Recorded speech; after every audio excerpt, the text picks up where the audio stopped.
Morning, y'all. Right, busy day today. Got to drop the kids off to school, and then I'm heading to Torquay Golf Club. We've got Aiden from the journey coming down. He's been struggling a little bit. He can't quite find a gameable shot, so we're going to work with him on the course, a little bit in the studio as well, just to find the baseline of his numbers, so kind of where he is, kind of coming to the lesson, out-twins, into-outs, those kind of things. Then take it on the course and see if we can find any patterns for him to hang on to and try and repeat those kind of ideas. It's another warm one. It should be fun.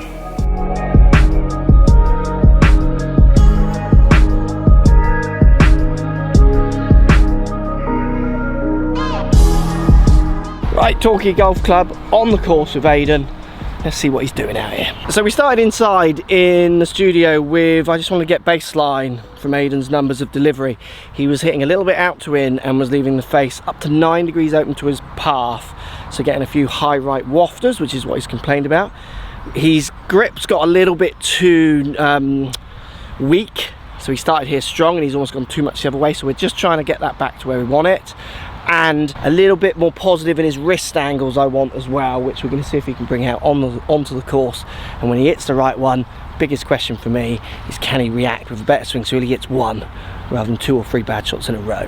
Right, 153 Aiden, pin a little bit further back than we've played on other incidents. So if you just stand into the ball for me, let's just look at your right hand grip.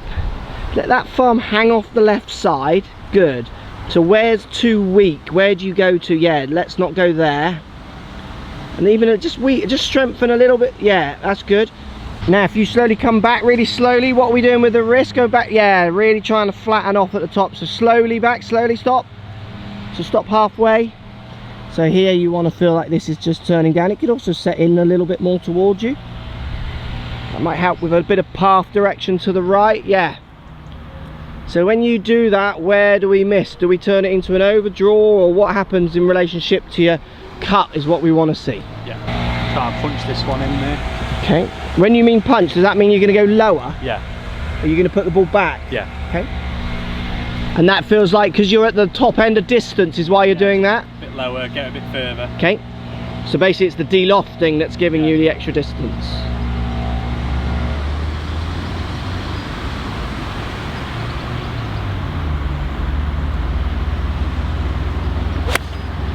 Yes, great. So you need to not aim left if you're going to hit dead straight balls.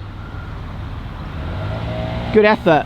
Catch it quite as It's good clean. though. I mean, that's you aiming for your little cut. Yeah. That grip, that wrist angle, if it's going to keep it straight, you can have that confidence to aim catch them all right.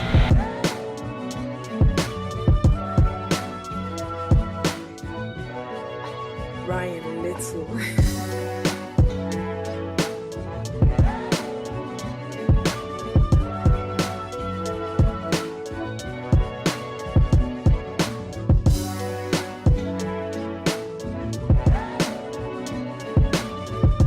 So Aiden talks of 2 ideas with his driver. One where he's trying to control how much it cuts. Is that true? Yeah.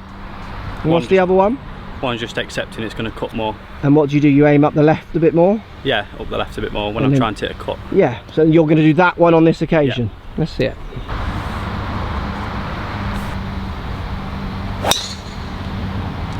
So it's good and it's cut, just slightly overcut. Yeah. So have you got another ball? Not on me now. Go and grab one. Okay. So it's more than you've normally cut, you're saying? Yeah. Anything else to mention on that shot? Started more right. Anything else? I went back to my normal grip as well. No, just think of the ball flight. Anything High. else? Very high. So where's the loft coming from? We mentioned it inside. Where would the extra loft be coming from? My wrists. So the way you use your wrist, so if I steal your club, so you turn the club around the axis of the shaft this way, with the way you use your wrist that we talked about back on the tee there, that adds loft, which enables you to hit that shot pretty centered, face slightly to open the puff, but add loads of loft, so we get the really high puffy. I mean, that's 40 yards short of where you could hit the ball. Yeah. So let's try one now then where you do lots of wrist, really concentrate on that grip and see if we get any different flight. That's it.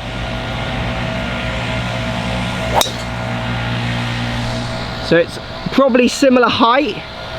Definitely cutting to the right, hit that tree. So where you become more skilled is you've hit 2 bad shots, but we want 1 in a row, not 2 in a row. Yeah. So I don't care how extreme you make this feeling now. If we can get the ball just hanging on or turning more left, that improves your database. Yeah. Because you can think, right, trouble on the right here. Last time I had trouble on the right, I used my wrist so aggressively and it made the ball actually turn left. I might employ that swing fork now. See what I mean? It gives you weapons rather than just hoping the next one is better. Right, 201 from the fairway, but it's going to leak ball below his feet, so we need some good positive wrist angles. Hybrid. What loft is this one? 19. Okay, and I would aim up the left as well. So use all your weapons. That's it. That's drawing. So hit another one. You got a ball there? Yeah. This time aim straight with those wrists. The beauty of trying things on the course, the trees are going to show you pretty quickly how good or bad you're doing. So same wrist angles, but aiming straighter. That's it. Fantastic shot. So that's drawing against the slope that should fade it. So again, you got to be putting that in the database. With that light aloft, if you can use the wrist that well, you don't need to aim up the left.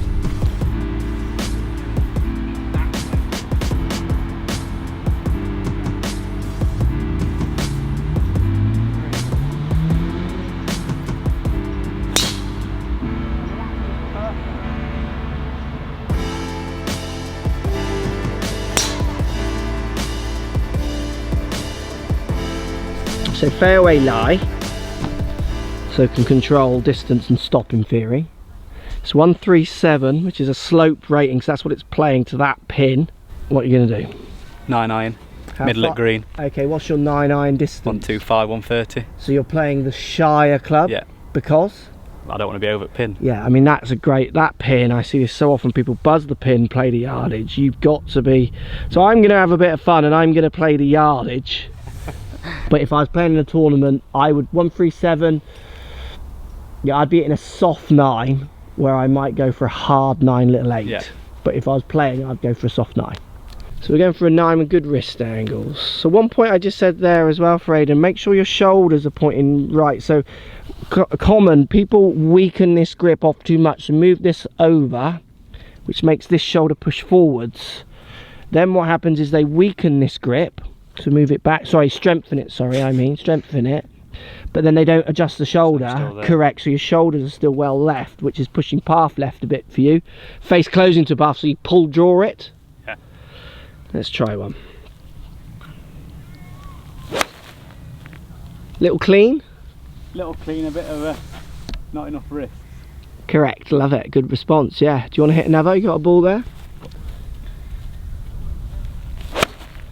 It's good, slightly duffy, but right at it with more wrist, good reaction. Yeah, middle of the green, rolling up there. I mean, that's middle at green, we're not a duff. And what I love is that you've reacted. One to the right, next shot, you're putting it back where you want it. That's how you go away from these sessions and you manage it. You're not going to hit good shots all the time. You are going to hit some rubbish ones. It's how you then not hit one after another, which is all I really want from these sessions.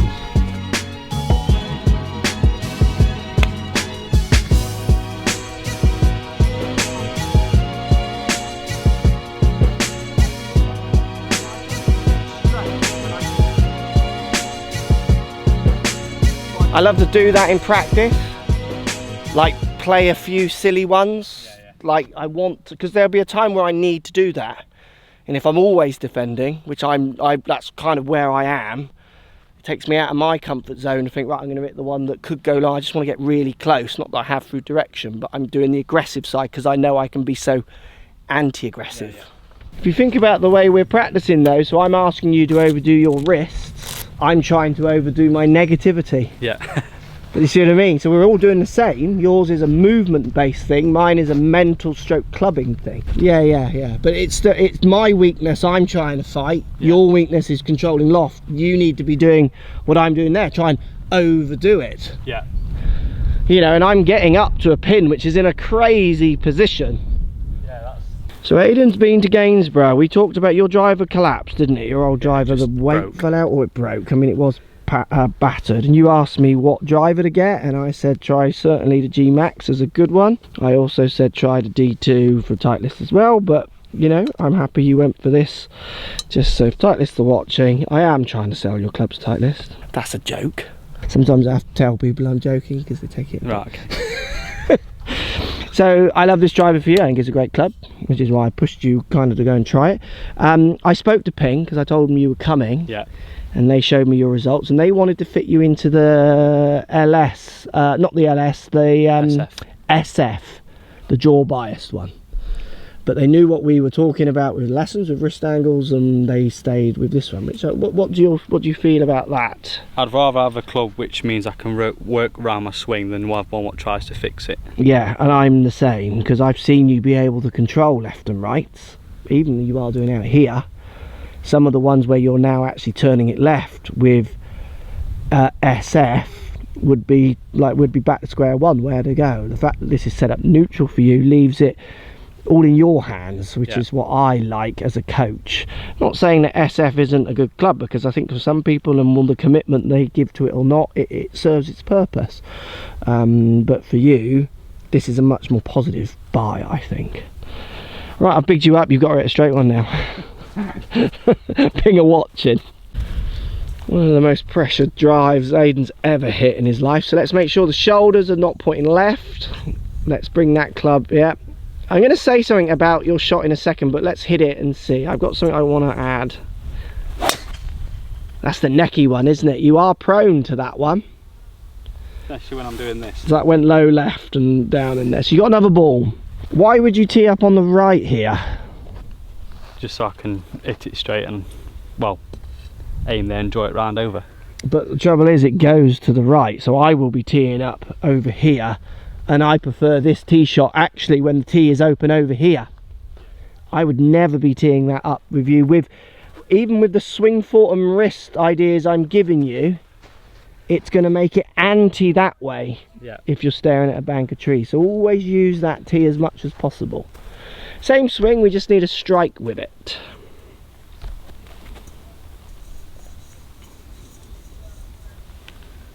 That's it. Yeah, I love it. Now that needs to sit on that line is your problem. That's pretty much where you're aiming, and it's shaping with draw. Yeah. Lots of protection. Now again, that with SF tech is just going way left, isn't it? So I want you just to watch how far, if you address that ball.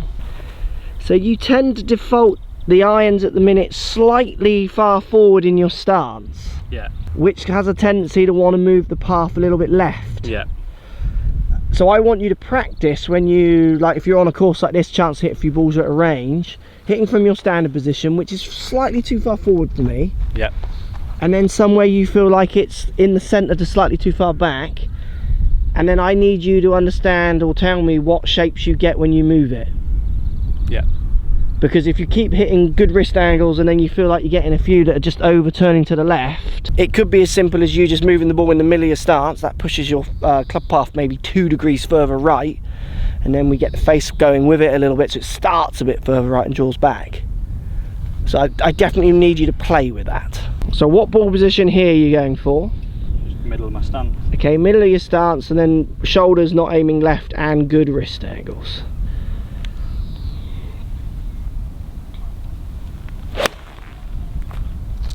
Decent shot, right side of the green, so you could work the wrists a little harder. Just off the fringe or the bunker. Again, strike a little skinny. Yeah. Think about ball position. When you hit your punch shot on the second, more of an earth interaction. I would argue that your punch shot, the ball wasn't as far back as you think. But I did lean on that one as well. On the punch shot? Yeah. So if you grab another ball, so we're going to hit the punch shot now. Just that grip's getting a little weak. So I want you to watch this when you get home. It'll come out for you tomorrow. Yeah. Once we've won the football match, okay, and we're in the final, you can watch this, and you just, when you're ready, you hit that one. So that's poor wrist angles, which is why it's hanging out there. But what happened to the strike? There. That's about the level of divot I would like to see from you. So basically your punch shot, you'll see it when you watch back. Well, I want you to text me. I'm not going to tell you. I want you to text me once you've watched this video, reference your first ball position that you'll see in relationship to the second one, which is what you think is your punch. Anyone watching this, post comments down below. I think you know what I'm getting at. Interesting, isn't it, with Aiden? Watching him, he's kind of both sides. We just need to find that repeatable pattern. Certainly from the indoor stuff, he's defaulting to leaving faces open to pass, which is why he wants that path to go left. His setup changes to kind of try and accommodate for that. Definitely need him to break that down, be able to move the ball the other way when he needs to, as well as play with his fade if he wants to. Always love getting out on the course with the guys just to really get that feel of how the information they're getting from the static indoor room is being used outside. And for me as a coach going through the journey, it's so obvious. I think there's loads of room to develop that idea. It's so easy to feel like you're giving people the answer indoors, and then when they go out, the way they interpret that in situation is always so different. Post comments down below, what do you think about his ball positions? Well, definitely hints it forwards. It'd be interesting to see if he can move that back and what kind of interaction he gets with the ground, and how his strikes, I think, will improve. Thanks for watching. Post comments down below as always. See you on Monday. Have a good weekend. Should be a warm one still. That's just a great shot. Height wise, little high still, but hit in the middle, take it.